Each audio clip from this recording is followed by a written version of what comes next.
우리 모두는 복받기를 원합니다. 그렇죠? 별로 대답을 안 하시.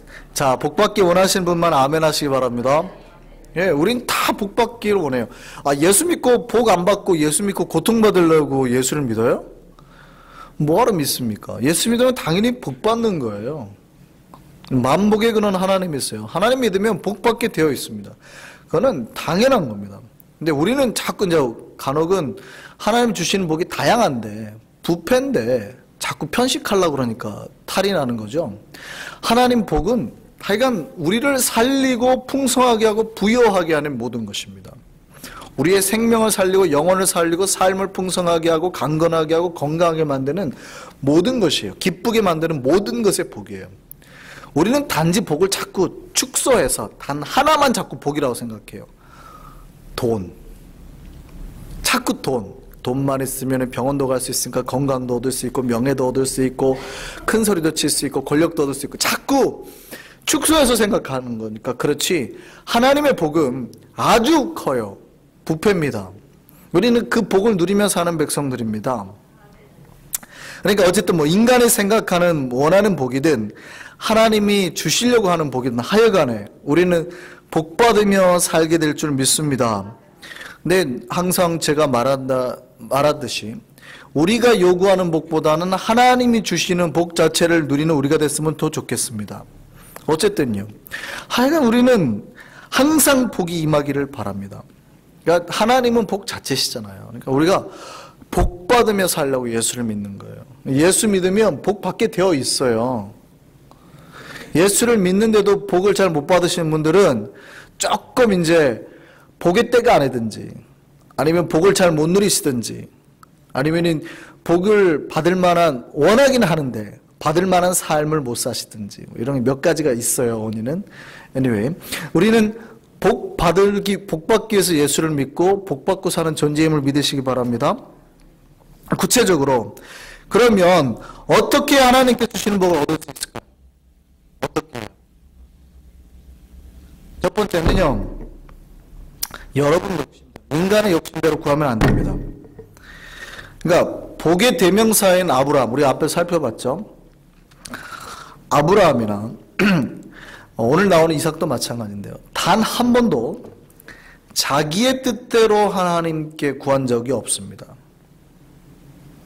하나님 이거 주세요 이거 주세요 라고 한 적이 없어요. 놀랍게도 아브라함이 아들이 없었는데도 불구하고 그죠? 하나님한테 그때까지 아들 달라고 떼쓰지를 않았다는 거예요. 이상하지 않아요? 아니 얘는 희한하네. 아니 하나님을 믿으면 아들을 달라고 우선 떼쓰고 봐야지. 오히려 하나님이 아들을 주겠다고 하는데 뭐라고 그래요? 됐어요 하나님 무슨 제가 이 나이 아들입니까? 이랬다고요. 차라리 내 종이 내 재산 다 물려받을 겁니다. 이랬다고요. 중요한 건 우리의 욕심대로 하나님께 복을 구하지 않는 거예요. 그러면 하나님께서 우리에게 이미 준비해 놓은 복을 채우신단 말이죠. 욕망이 하나님 앞에 기도가 욕망으로 채워지기 시작하면 그때부터 우리 눈이 어두워져요. 그래서 하나님한테 이제 원망하는 거죠. 하나님 왜 도대체 나를 이렇게 만드는 겁니까? 왜 나를 부자로 안 만드시고 때로는 왜 나에게 병을 주시고 자꾸 이렇게 가는 거예요. 절대 욕망으로 구하지 않아야 돼요. 욕심대로 구하지 않아야 돼요. 아브라함이 한 번도 자기 뜻대로 구하지 않았고 아브라함은요 오직 하나님의 뜻이 무엇인지를 분별해서 그대로 단지 뭐 했냐면 순종했을 뿐입니다. 굉장히 중요해요. 복을 받는 게 하나님 앞에서 내가 기도하고 바라던 대로가 아니라 하나님이 주시는 것은 무엇이라도 그대로 내가 뭐해요? 순종했더니 하나님이 나의 순종을 보고 내가 생각지도 못한 복으로 갚으시는 거예요. 이게 기독교적인 방법이에요. 아브라함이 아들 달라고 한 적 없고 돈 달라고 한 적 없어요. 오히려 하나님은 아브라함에게 포기를 자꾸 하라고 그러는 거예요. 자꾸 롯에게 먼저 우선권을 줘. 전쟁에 승리해가지고도 이거 다 포기해? 자꾸 하나님은 그렇게 가시는 거예요. 하나님 뜻에 오히려 아브라함은 철저히 순종하고 나가는 거죠. 그런데 하나님은 뭘로 갚아요? 100세에 아들 낳게 하시죠. 부자 되게 만드시죠.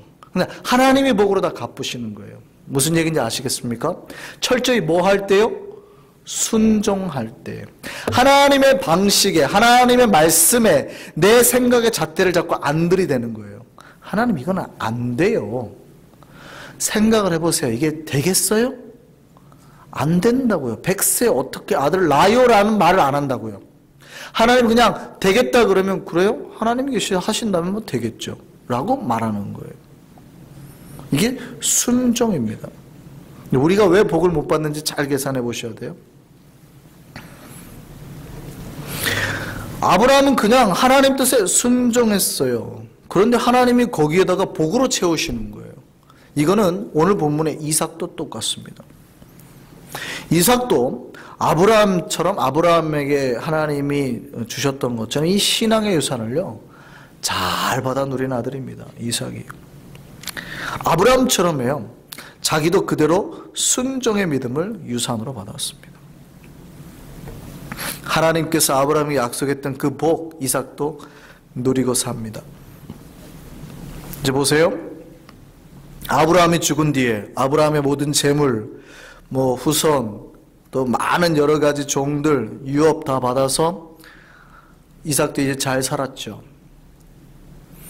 근데 이제 아브라함과 이삭의 주 직종이 뭐예요? 목자잖아요, 목자. 목축업을 하죠. 유목민이니까. 이제 그거를 하면서 살았어요. 그런데 이제 오늘 본문에 이제 어떤 문제가 하나 발생합니다. 26장 1절 볼까요? 갑자기 그때 뭐가 발생을 했어요? 예, 흉년이 든 거예요. 이 흉년이 그냥 흉년이 아니고 아주 엄청난 흉년이었던 것 같습니다. 그러니까 이 흉년이 몇 년 만에 온 흉년이냐면 아브라함 때 아브라함의 애굽으로 피난 갈 수밖에 없었던 그 흉년 있죠. 그 정도의 큰 흉년이에요. 아주 큰 흉년이 들었어요. 그런데 그 흉년이 이삭 때에 또 한 번 든 거예요. 아주 오랜만에 근 몇십 년 만에 찾아온 흉년이에요. 흉년이 들었어요. 흉년이 드니까 보세요. 목축업을 하던 사람이 흉년이 들면, 특별히 광야에 살던 사람이 흉년이 들면, 가뭄이 오면 뭐가 문제가 되겠어요? 물, 풀이 없죠. 풀이 없으면 바로 어떤 데미지가 와요? 바로 자기 재산에 직접적인 타격을 바로바로 받는 거죠. 왜요? 목축업을 하니까 양이나 소가 급격하게 마르고 죽어가는 겁니다. 그러니까 이제 이럴 때 목축업을 하는 사람은 뭐 하겠어요? 유목민들이니까 물을 찾아 떠나는 거죠. 그럼 당시에 세계 4대 문명의 발상지 아시죠? 황하, 인도, 그 다음에 나일강 있잖아요. 티그리스 유프라테스강. 자, 이 4대 문명의 발상지의 근원이 어디예요? 다 뭐를 끼고 있어요? 강을 끼고 있잖아요. 자, 그러면 당시에 가나안 땅에서 가장 가까운 그 물, 마르지 않는 물이 있는 지역이 어디예요? 나일강이죠, 나일강. 애굽이에요, 애굽. 가면 며칠만 가면 거기가 있다고요. 나일강이. 거기로 가면 돼요. 애굽으로 가야 된단 말이죠. 그래서 이삭이 어디로 가요? 애굽을 향해서 갑니다. 애굽을 향해 가 이제 살 길을 찾아가는 거예요. 물이 있는 걸 떠나서, 왜냐하면 자기는 가장이니까 또 목자니까 자기 가족을 살리고 자기의 가축을 살리려니까 물을 찾아가는 겁니다. 애굽을 가는데 하나님이 갑자기 이렇게 말씀하세요. 2절부터 한번 보겠습니다. 2절 뭐라고 하세요? 여호와께서 이삭에게 나타나 이르시되 뭐 하지 말라고요? 야, 애굽으로 내려가지 마라. 골치 아프죠. 갑자기 하나님이 야, 애굽으로 내려가지 말고 네가 네게 지시하는 땅에 거기서 거주해 라고 말씀하시는 거예요. 야, 이거 복잡해졌습니다. 아니, 감으로 가지고 먹을 게 없었건 나 가족도 죽겠고 내 짐승들도 다 죽겠는데, 아니, 물이 있는 저 나일강만 가면 다 사는데 갑자기 하나님 나타나서 뭐라 그러냐면 내려가지 마라 애굽에. 뭐 여러 가지 이유도 있었겠죠. 뭐 아브라함이 실수했던 실수도 있을 것이고 아니면 우상이나 여러 가지도 계산했겠지만 뭐 성경에 구체적으로 나오진 않았어요. 그게 중요한 게 아니니까 하나님 말씀하신 게 중요한 거예요. 가지 말라고 했던 말씀. 그것이 나쁘니까 하나님이 가지 말라, 이건 별로 중요하지 않아요. 만약에 내가 보기에 좋아도 하나님이 가지 말라고 하면 안 가는 거예요. 이게 이제 신앙인 거예요. 하나님 가지 말라고 했어요. 그리고 하나님 뭐라고 말씀하시냐면 이삭과 맹세를 합니다. 우리 3절에서 4절까지 한번 같이 보겠습니다. 하나님 뭐라고 말씀하시는지 같이 읽습니다. 시작. 이 땅에 거류하면 내가 너와 함께 있어 내게 복을 주고 내가 이 모든 땅을 너와 네 자손에게 주리라. 내가 네 아버지 아브라함에게 맹세한 것을 이루어 네 자손을 하늘의 별과 같이 번성하게 하며 이 모든 땅을 네 자손에게 주리니 네 자손으로 말미암아 천하 만민이 복을 받으리라. 이야, 이 말씀 어디서 많이 들었던 말씀이죠? 어디서 들었습니까? 창세기 12장 1절에 하나님이 아브라함을 불렀을 때 하셨던 말씀과 똑같죠. 하나님이 이삭에게도 지금 동일하게 가끔씩 한번 해줘야 돼요. 동일하게 지금 말씀하시는 거예요. 요구하시는 겁니다. 자, 이제 이삭이 결정을 해야 됩니다. 어떻게 해야 될까요? 자, 상식선에서 물이 있는 애굽, 가뭄이 들었으니까, 흉년이 들었으니까 물이 있는 나일강 애굽으로 가야 될까요?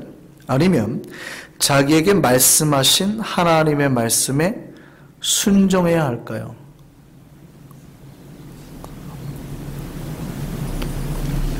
자, 하나님의 말씀에 순종하는 거는요, 모험이에요. 왜냐하면 자기는 재산이 많잖아요. 이미 누릴 만큼 누리고 산다고요. 근데 이 재산을 지키려면 어떻게 하면 돼요? 그냥 나일강 가서 먹이면 돼요.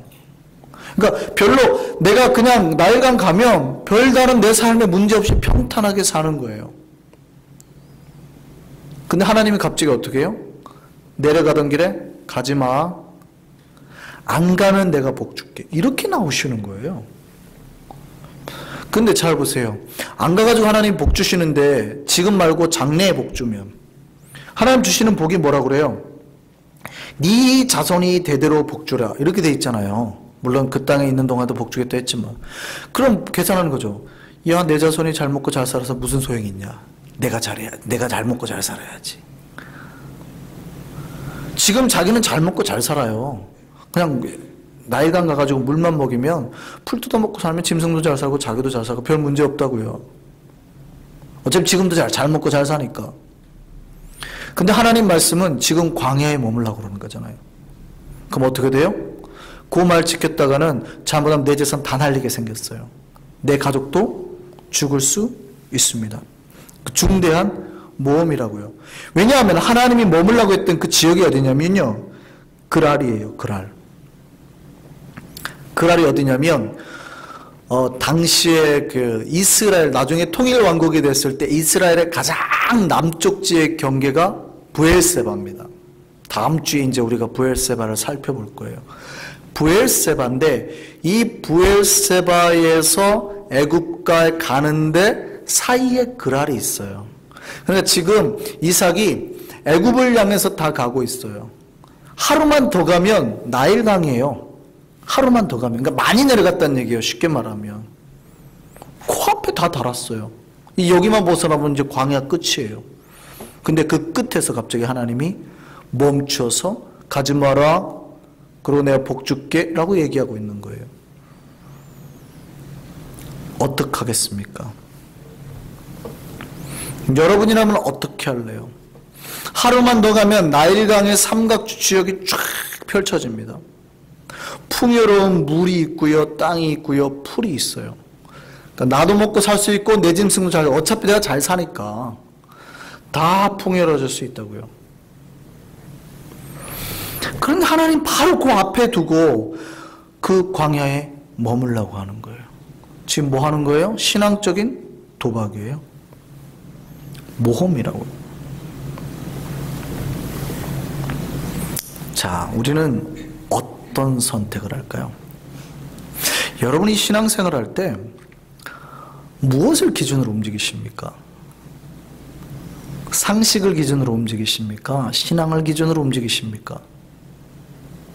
여러분이 신앙생활 할 때, 신앙생활이라고 말하는 교회생활뿐만이 아니라 여러분의 삶 전체를 아우르는 말입니다. 사실은요, 많은 우리 삶의 대부분은요, 상식 수준에서 움직이는 겁니다. 그게 정상적인 삶이에요. 그런데 신앙이라고 한다면 분명히 하나님의 뜻과 내 삶의 현실이 부딪힐 때가 와요. 하루에도 어쩌면 몇 번씩 와요. 내 생각과 하나님의 생각이 부딪힐 때가 온다고요. 하나님 이거 하면 될까요? 이거 하려고 하니까 좀 양심에 꺼리끼는데? 라는 때가 온다고요. 근데 요거를 받아야 우리 가게가 좀 돌아갈 것 같거든요. 라는 때가 와요. 어떻게 하시겠습니까?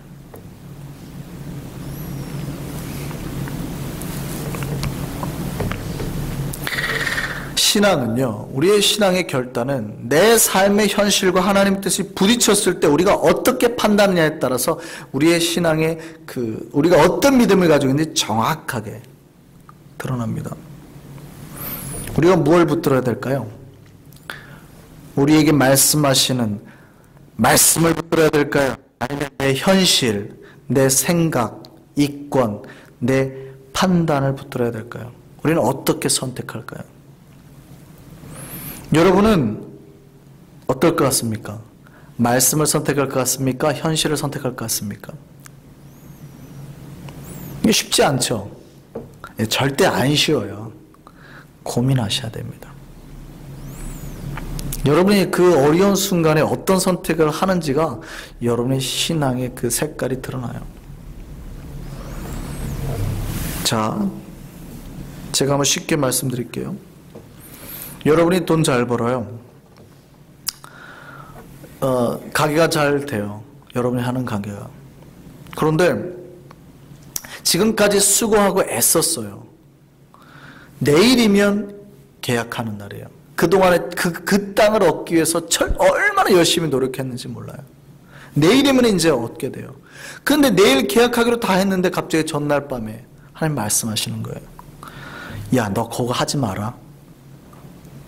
하면은 떼돈 버는데, 저 가게 시작하면 떼돈 버는데 다 드러나요. 근데 갑자기 하나님이 하지 마라. 안 하면 내가 복 줄게.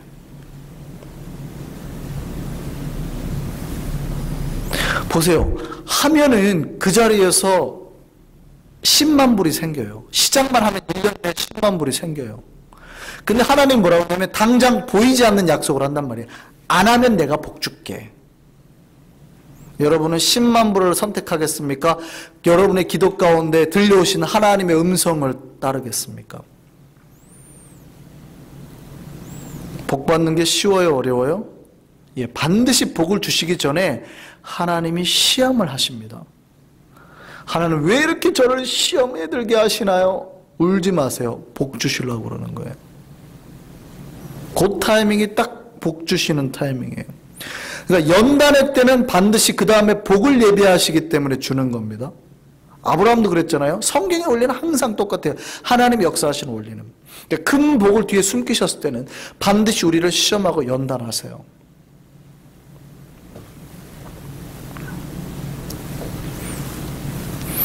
근데 보세요. 우리가 봤을 때 하나님이 말씀하시는 장소가 그래도 괜찮으면 하나님이 거기 머물러 했어요. 근데 그 장소가 그래도 괜찮으면 여기가 괜찮으니까 하나님이 서라고 했나 보다라고도 판단할 수 있겠죠. 그러니까 그랄 땅 예를 들어서 목 쳐지고 풀 좋고 이러면 야 하나님이 아무래도 여기 땅이 좋으니까 애국까지 가지 말라고 했나 보다 하고 생각할 수 있잖아요. 근데 만약에 하나님 보여주신 땅이 안 좋아요. 자기가 보기에. 완전 풀밖에 없어요. 그럼 여러분 보기에는 최악의 선택인 거예요. 그럼 여러분은 어떻게 하실까요? 이게 하나님 뜻이라고 머무를까요? 많은 사람들이 내가 뭘 잘못 들었네 이렇게 갈 겁니다. 그죠? 내가 뭘 잘못 들었네. 아니면 이건 분명히 사탄의 음성일 거야. 나를 유혹하는 사탄의 음성일 거야.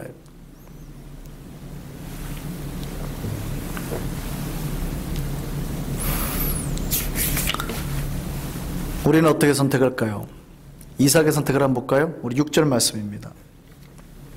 자, 본문의 6절 시작. 이삭이 그랄에 거주하였더니. 하나님이 머물라고 하는 땅에 이삭이 거주했다고요. 이삭은 그러니까 이삭이 바보여서가 아니에요. 그게 전혀 계산이 안 돼서가 아니에요. 하나님 말씀하시니까 바로 그냥 그 아래 거주하는 겁니다. 아브라함과 이삭이 복받은 이유가 여기 있어요.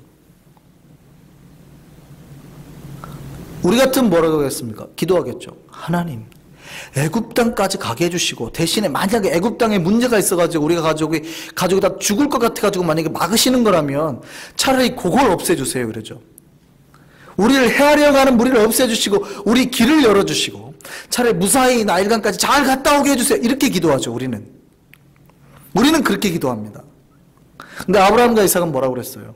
하나님 가지 말라고 하니까 두 말 안 하고 그냥 머물렀다고요.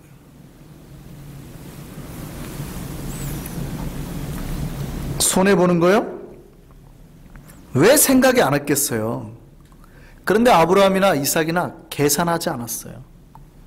계산기 꺼내가지고 두드리지 않았다고요. 믿음은 계산하는 게 아닙니다. 내가 이만큼 하니까 하나님이 복 주실 거야. 이런 거 아니라고요. 하나님하고 거래하지 마세요. 믿음은요, 내가 보기에 생각에 마음에 내가 판단하기에 아닌 것 같아도 하나님이 말씀하시면은 그 자리에 머무는 게 믿음입니다. 그게 믿음이요, 순종이에요. 그 안에 복이 깃들기 시작하는 거예요. 자, 이삭이 그 아래 거주했어요. 이삭에게 어떤 일이 벌어질까요? 이삭이 복을 받을까요? 못 받을까요? 아주 독특한 일이 발생합니다. 독특한 일. 어떤 독특한 일이 성경에는 우리가 읽을 때 이 부분을 많이 미스하고 넘어가는데 이삭한테 아주 독특한 일이 발생합니다. 자, 아브라함과 이삭이 직업이 뭐라고요? 유목민이라고 그랬잖아요. 짐승 키우는 거예요. 돌아다니면서 양떼 키우고. 그러니까 풀과 물을 따라서 움직이는 사람들이에요. 그런데 이삭이 뭘 시작했는지 한번 볼까요? 오늘 본문 12절입니다. 시작. 이삭이 그 땅에서 뭘 시작해요? 농사를 시작했대요. 그러니까 자기의 뭘 포기한 거예요?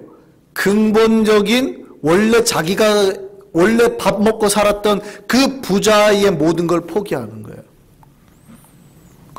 그 얘기는 뭐냐면 하나님이 거주해라고 거주해가지고 소떼나 양떼가 잘 됐어요? 안 됐어요? 안 됐다는 얘기예요. 망했다는 얘기예요. 망했다는 얘기예요. 그러니까 소떼나 양떼로 아이고 여기서는 소떼나 양떼 해가지고는 다 죽겠구나. 참 희한하죠. 하루길만 더 가면 이 소떼 양떼 다 먹여서 부자 될 수 있고 그대로 잘 살 수 있는데 하나님이 가지 말라고 하니까 안 갔다니까요.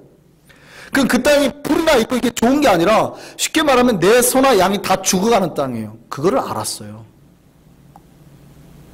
그러니까 뭘 안 해요? 우리는 뭐 어떻게 해야 돼요? 믿음이 하나님 가지 말라고 했으니까 안 갔더니 어떻게 돼요? 그 땅에서 소나 양이 잘 돼야 된단 말이죠. 역시 믿음 봐라. 간증하면 어떻게 해야 돼요? 안 갔더니 여기가 더 잘 됐어. 이렇게 가야 되거든요. 소떼나 양떼가. 그래야 되잖아요. 우리 신앙 고백이. 그런데 이삭은 어떻게 해요? 역시 믿음대로 말씀드렸더니 망했어 이거예요. 소떼나 양떼가 안 돼. 그래서 자기 재산 다 없앴어요. 그래서 뭘 시작해요? 이 유목민이 한 번도 해본 적이 없는 농사를 시작합니다. 성경에서 농사를 지었다는 말이 어디 나온지 아세요? 아담. 직접적으로 농사 지었다는 말은 없어요. 근데 아담의 그 농사 지은 것 때문에 누가요? 가인이 최초로 농사 지었다고 한번 나와요. 그 다음에 정확하게 개역 성경에는 안 나오는데 개역 개정에만 나오는데 노아가 농사를 지었다. 이제 포도 농사기 때문에 개역 성경에는 그 말도 없어요.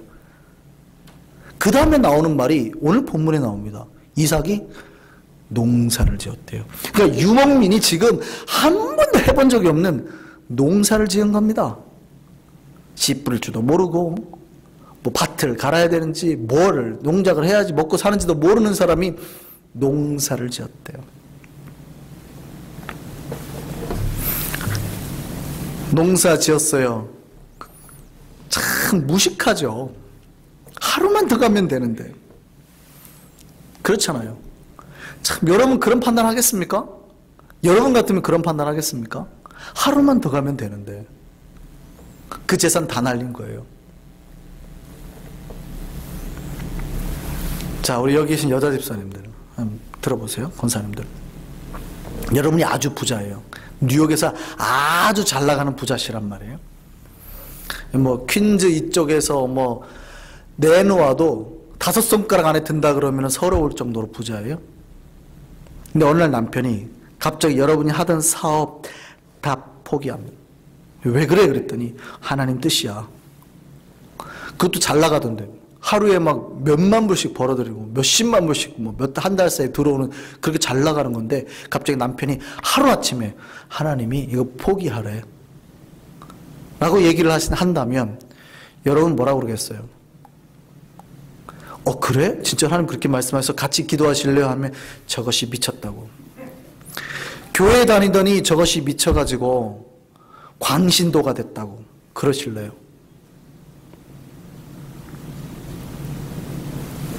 믿음 좋으신 우리 집사님 권사님들 말씀해 보세요.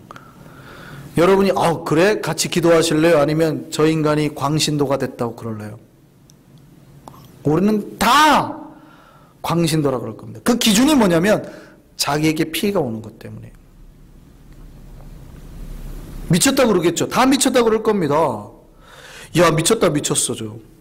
이삭이 한 게 그런 거예요. 자기 전 재산 걸고 자기 가족들은 모험 걸고 하나님하고 도박했다고요. 딱 하나 믿은 게 뭐예요? 하나님 하지 말라고 하는 거기 그 땅에 머물러 하는 도박. 그 말씀 하나 믿고 간 거예요. 그것도 한 번도 해본 적 없는 저장사를 해보잖아요. 저장사. 안 하니까 쫄딱 망했죠. 이 가게 쫄딱 망하고 새로운 거 해보자. 그것도 보세요. 농사를 언제 해요? 지금 이삭이 왜 애굽 땅으로 내려가려고 그랬어요? 흉년 들어가지고 비가 나가지고 흉년 드는 그 땅에 지금 이삭이 뭘 해요? 그 땅에서 지금 농사를 짓겠다고 하는 거예요. 이게 말이 돼요? 이 바보 같은 인간 하루만 더 가면 다 잘 먹고 잘 살 수 있는데 하나님은 가지 말라고 그랬다고 이 바보같이 그걸 믿고 그냥 그 자리에 서가지고 흉년의 땅에 농사를 지어요. 이런 바보 같은 인간. 이런 걸 신앙이라고? 이게 신앙이에요? 그거는 신앙이 상식 수준에서 해결해야지. 그건 신앙이 아니잖아요. 신앙인이라도 어느 정도 자기의 역사하시는 상식 수준에서 해결해야지 신앙인이잖아요. 우리는 그렇게 생각하잖아요. 우리는 그렇게 생각하잖아요. 성경은요. 우리가 위대하다고 하는 신앙인들은요. 그런 계산기 안 두드렸다고요. 내 집안이 다 망할 줄 이삭도 알아요. 하나님이 근데 가지 말라고 하니까 그 땅이 복인 줄 알고 농사 시작하는 겁니다. 근데 하나님이 어떻게 갚으시나 볼까요? 이 기가 막힌 조건, 최악의 조건이죠. 가뭄 들었죠. 재산 다 날렸죠. 평생 안 해본 농사 지었죠. 자, 성경 다시 한번 우리 12절 함께 읽겠습니다. 12절 시작. 이삭이 그 땅에서 농사하여 그 해에 몇 배나 얻었고요? 100배나 얻었고. 기억하시기 바랍니다. 우리의 눈보다 하나님의 눈이 더 좋다는 사실을 기억하시기 바랍니다. 인간의 눈은요, 기껏해야 2.0이에요. 한국인들 평균 시력이 0.7에서 0.8밖에 안 된대요. 인간들 중에서 제일 좋은 눈을 가진 사람이 몽골리안이죠. 그 초원에서 주로 사니까 시력이 무려 4.0까지 나온다 그러죠. 근데 최근에는 바뀌었습니다. 태국에요. 수린군도라는 그 부족 중에 그 수린군도라는 지역에 사는 부족인데 모겐족이라고 있대요. 여기는 부족이 여기도 맨날 그 넓은 땅하고 바다만 봐요. 그러니까 눈이 얼마나 좋냐면 9.0이래요. 이 눈이 독수리의 시력하고 똑같답니다. 놀라지 마세요. 요즘에는 우리들은 더 대단하죠. 인공위성이라는 게 있어요. 아세요? 독수리하고는 비교도 안 되죠. 여러분이 한순간에 앉아가지고 지구 반대편을 실시간으로 보잖아요. 우리도 굉장한 눈을 가진 거예요. 구글어스 쳐보세요. 제가 한국에 있을 때 한성교회 어디 있는지 구글어스 딱 치니까요. 위성이 쫙 이 건물 위에를 쫙 비춰줘요. 이 앞에 도로가 어떻게 생겼는지 다 나온다고요. 자 보세요. 그러니까 지금 미디어를 사용하면요. 전 세계를 동시다발적으로 볼 수 있어요. 우리의 눈도 만만치 않게 좋아졌습니다. 그러면서 생각해 보시죠. 자, 9.0의 시력을 가진, 전 세계를 한꺼번에 볼 수 있는 미디어의 능력을 가진 인간의 눈이 좋을까요? 하나님의 눈이 좋을까요? 교만하지 마세요.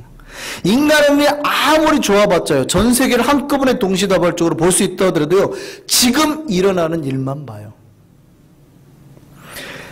아니, 그러니까 지금 당장 지구 반대편에 무슨 일이 일어나는지는 살펴볼 수 있어요. 그렇지만 하나님의 눈은요, 시간과 공간을 초월합니다. 앞으로 일어날 일 보신다고요. 그러니까 이 2.0도 안 되는 인간의 눈으로 하나님의 세계를 판단할 수가 없는 겁니다. 다시 한번요. 이삭이 하나님 앞에 그 무식한 순종을 했는데요, 하나님이 뭘로 갚아주세요? 복으로 갚아주셨다고요. 하나님이 이삭에게 뭘로 갚아줘요? 복으로 갚아줬다고요. 성경이 다시 뭐라고 몇 배나요? 다시 한번 12절 읽습니다. 시작. 이삭이 그 땅에서, 이 독특하게 그 땅이라고 명확하게 기명하고 있는 거예요. 그 땅에서 뭘 해요? 농사하여 그 해에, 흉년의 그 해란 뜻이에요. 그 흉년의 해에 몇 배를 거둬요? 100배를 거두었어요. 농사 지어보신 분 계시나요? 여러분, 씨를 뿌렸는데 아무리 기름지고 좋은 땅에서 몇 배까지 거둘 수 있어요? 최고의 좋은 씨, 최고의 좋은 거름, 최고의 좋은 토양 해더라도 몇 배까지 거둘 수 있어요? 농사 안 지어보셨어요? 1.5배입니다. 기껏해야 2배예요. 더 이상 나올 수가 없어요. 근데 성경은 몇 배를 거뒀대요? 100배를 거뒀대요. 100배를. 100배라고요. 100배. 기껏해서 한 가마 거둘 땅에서 100가마가 나왔다고요. 허허, 이게 지금 무슨 얘기인지 이해를 못하시네. 여러분이 씨를 뿌려가지고 아무리 여기 논 한마지기 해봤자 아이고 이거 한 가마나 나올까 싶었다고요. 근데 거기서 100가마가 나왔다고요. 나올 수가 있어요, 없어요? 없죠. 그러니까 인간의 힘으로 하지 않았다는 거예요. 이삭의 힘으로 하지 않았다고요. 이삭은 그냥 순종만 했는데 누가 다 역사하셨어요? 하나님께서 흉년의 때에 그 해에 한 번도 농사를 해보지 않은 사람이 그냥 씨 뿌렸는데 몇 배의 수확을 거두게 만들어요? 100배의 수확을 거두게 만들어요. 이게 하나님의 복이라고요. 하나님 말씀에 순종했는데 하나님은 순종해서 끝나지 않고 이삭에게 복을 주어지기 시작했는데요, 100배에서 끝나지 않고 이제 모든 것에서 다 짐승은 물 안 먹으면 며칠 만에 죽어요. 며칠 만에 죽어버려요. 그죠? 풀이 없으니까 며칠 만에 죽어버리는 거예요, 사실은. 그 양떼가, 소떼가 며칠 만에 다 죽어버렸던 겁니다. 근데 그 해, 1년 뒤에 어떻게 갚으세요? 100배로 갚으시고 난 다음에 또 어떻게 하시는지 볼까요? 자, 12절에서 13절 넘어갑니다. 13절. 시작. 13절부터 우리 14절까지. 시작.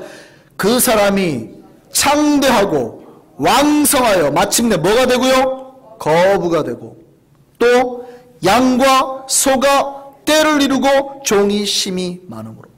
처음에 자기의 재산은 다 날렸겠죠. 양과 소가 다 죽었겠죠. 며칠 만에. 근데 하나님께서 뭐 하라고요? 농사라고 하니까 농사 지었어요. 그러니까 어떻게 돼요? 하나님이 그 믿음의 순종 가운데, 그 땅에 거하라는 순종 가운데 거했더니 하나님이 어떻게 하시고요? 여호와께서 그에게 뭘 주심으로? 다시 한번 12절 보세요. 여호와께서 그에게 뭘 주심으로? 복을 주심으로. 여호와께서 그에게 복을 주심으로 그 사람이 창대하게 되고 왕성하게 되고 마침내 뭐가 돼요? 마침내 거부가 되어서 양, 소, 떼가 막 생겼다고요. 떼를 이루고 종도 많아졌다고요. 이삭은 단지 하나님 말씀에 순종했는데 하나님은 그 순종에 모든 걸 뭘로 갚아주세요? 복으로 갚아주셨다고요. 복으로. 이것이 성경이 일관되게 주장하고 있는 말씀이에요. 하나님은 자기에게 순종하는 자를 외면하지 않습니다. 하나님은 자신의 말에 순종하고 따르는 자에게 반드시 복을 주시는 분입니다. 하나님이 우리에게 말씀하시는 때와 장소는 우리를 망하려고 하는 게 아니에요. 우리를 더 복주고 우리를 더 잘되게 하려는 의도입니다. 이삭이 얼마나 부자가 됐을까요? 도대체 창대하게 되고 왕성하게 됐는데 거부가 됐는데 얼마나 부자가 됐을까요? 얼마나? 성경의 기록이 뭐라고 되어 있어요? 도대체 이삭이 얼마나 부자가 됐냐? 16절 한번 보세요. 아비멜렉이 블레셋 왕이죠. 그 땅에 거하던 블레셋 왕이 이삭을 찾아갑니다. 뭐라고 이제 같이 한번 읽겠습니다. 16절 시작. 아비멜렉이 이삭에게 이르되 네가 우리보다 크고 강성한즉 우리를 떠나라. 얼마나 부자가 된지 아시겠어요? 블레셋 나라보다 이삭이 부자가 됐어요. 네가 야 우리보다 더 부자가 됐어. 이 나쁜 놈아 우리 땅 들어와 갖고 나가 좀. 네가 목축 다 먹이고 하는 바람에 우리 먹을 거 없어. 물도 없고. 네가 우리보다 재산 더 많아. 이제 그만 좀 나가줘.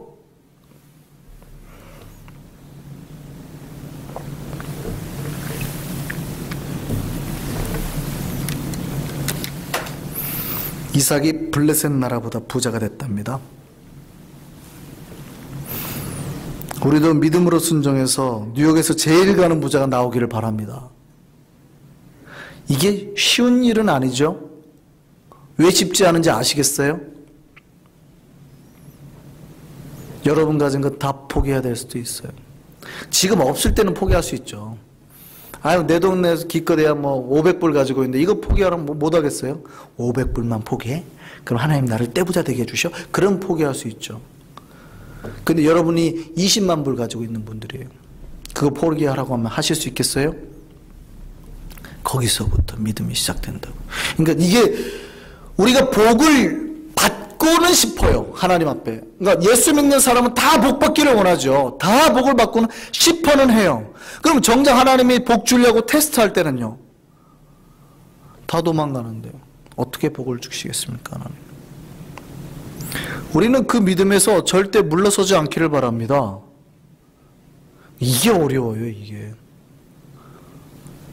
하나님이 모험을 하자고 도전을 하면은 도망가지 마세요. 믿음의 도전은 우리를 망하게 하는 것이 아니라 우리를 살리는 거라고요. 우리에게 더 큰 복으로 갚으시려는 하나님의 목적입니다. 물론 이삭이 이 복을 바라서가 아니에요. 이삭은 복을 바라서 복을 받은 게 아니라 하나님 말씀 하나만 믿고 순종했기 때문에 복을 받은 겁니다. 여러분이 하나님 앞에 말씀에 순종할 때 얼마나 큰 복을 받을지 기대하시기 바랍니다. 이게 크리스천들이 받는 복이에요. 하나님은 자기를 믿고 따르는 백성을 포기하지 않으십니다. 반드시 최고의 복으로 갚으십니다. 지금 우리가 주님의 말씀에 순종해서 걷고 있습니까? 그렇다면 걱정하지 마십시오. 비록 우리가 지금 걷는 그 길이 광야의 길이라 하더라도 하나님은 그곳에서라도 우리에게 100배의 복으로 갚아주실 줄 믿습니다. 그러니까 여러분이 지금 광야의 길을 걷고 있어요? 그렇다 하더라도 여러분이 주의 말씀에 순종하고 있잖아요. 하나님 뜻에 정말 붙들려서 어떻게 살려고 노력하잖아요. 그러면 걱정하지 마시라고요. 눈앞에 내 일어나는 일로는 안 되죠. 가뭄의 때 농사를 바보같이 누가 지어요. 주님은 그때의 100배의 결실을 맺게 할 줄 믿습니다. 그런데요, 반대로 생각해 보세요. 만일 지금 우리의 삶이 풍요로워요? 먹고 살만해요? 그래서 이제 하나님 뜻을 무시하면서 살아요? 조심하시기 바랍니다. 평안하다 할 때 조심하세요. 하나님께서 금방 그 믿음 없는 물질 흩어버리실 수 있습니다. 기억하세요. 모든 복은 하나님의 손으로부터 오는 거라는 사실 꼭 기억하시기 바랍니다. 하나님께 순종하는 것이 최고의 복을 받는 비결입니다. 주님은 반드시 복으로 갚으실 것입니다. 하나님은 순종하는 자에게 복으로 갚으시는 분이시기 때문입니다. 모두 다 하나님 앞에 순종하여서 우리는 상상할 수 없는 하나님의 복, 100배의 복을 경험하는 저와 여러분 되기를 간절히 바랍니다. 기도하겠습니다.